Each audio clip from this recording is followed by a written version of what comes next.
Assalamualaikum warahmatullahi wabarakatuh. Halo teman-teman, kami dari kelas 10 IPS. Pada kesempatan kali ini, kami akan mempresentasikan tentang hukum perbandingan tetap dan hukum kekekalan massa. Sebelum masuk ke presentasinya, saya akan memperkenalkan terlebih dahulu. Perkenalkan, nama saya Vela Aurelia. Yang kedua, Davina Safa Malika. Yang ketiga, Saskia Amanda. Dan yang keempat, Syifa Aulia Putri. Langsung aja lanjut ke materinya. Di sini saya akan menjelaskan pengertian hukum perbandingan tetap atau hukum Peirce. Hukum yang menyatakan bahwa perbandingan massa unsur-unsur dalam suatu senyawa kimia adalah tertentu dan tetap. Berikut ada bunyi hukum perbandingan tetap atau hukum Peirce. Bunyinya adalah perbandingan massa unsur-unsur dalam satu senyawa adalah tertentu dan tetap. Selanjutnya, ada ciri-ciri hukum Peirce. Yang pertama, dikemukakan pertama kali oleh Joseph Louis Peirce.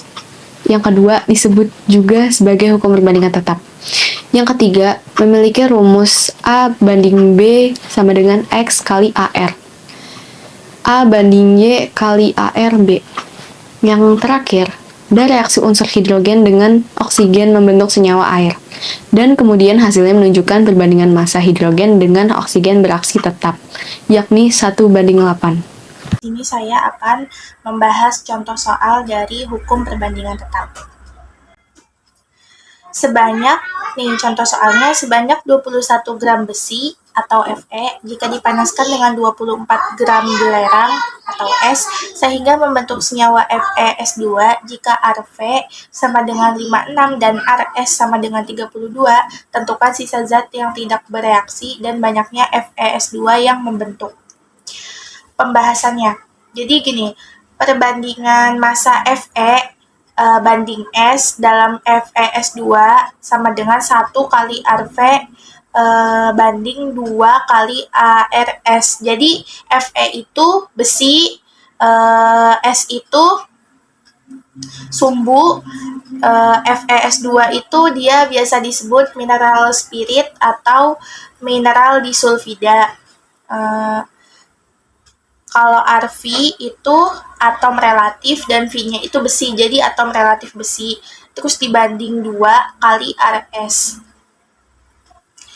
Terus jadi sama dengan 1 kali 56 banding 2 kali 32 sama dengan 56 banding 64. Jadi gini, 1 kali 56 kan hasilnya 56, jadi dibanding 2 kali 32 itu 64, sama dengan 7 banding 8 hasilnya. Jadi 56 dibanding 64 itu hasilnya 7 banding 8. Sesuai dengan perbandingan tersebut, maka 21 gram besi akan bereaksi dengan 24 gram belerang, sehingga sisa zat yang tidak bereaksi adalah 24 dikurang 21, hasilnya 3 gram.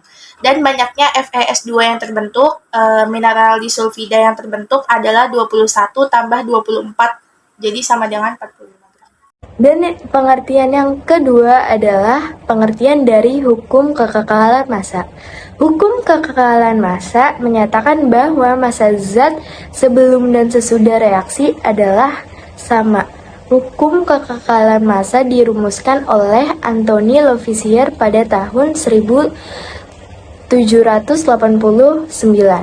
Bunyi dari hukum kekekalan massa adalah dalam sistem tertutup, massa zat sebelum bereaksi sama dengan massa zat setelah bereaksi. Selanjutnya, ciri-ciri dari hukum kekekalan massa. Yang pertama, massa total reagen sebelum reaksi sama dengan massa total produksi setelah reaksi. Dan yang kedua, atom tidak bisa diciptakan atau dihancurkan selama reaksi kimia. Yang ketiga, atom hanya dapat bergabung atau berpindah posisi untuk membentuk senyawa baru. Dan yang keempat, hukum ini terbukti melalui percobaan dan digunakan dalam perhitungan dan analisis reaksi kimia. Jadi, saya kali ini akan membahas contoh soal tentang hukum kekekalan massa. Di soal berikut, logam magnesium sejumlah 4 gram direaksikan dengan 5 gram gas oksigen, sehingga menghasilkan magnesium oksida dalam sejumlah tertentu. Berapakah massa magnesium oksida yang dihasilkan setelah reaksi? Nah, jawabannya adalah 9 gram. Kenapa bisa 9 gram ya? Jadi, pertama ini kita harus menambahkan logam magnesium ditambahkan gas oksigen, dan itu akan menghasilkan magnesium oksida. Sesuai dengan hukum kekekalan massa, massa logam magnesium ditambah massa gas oksigen sama dengan massa magnesium oksida.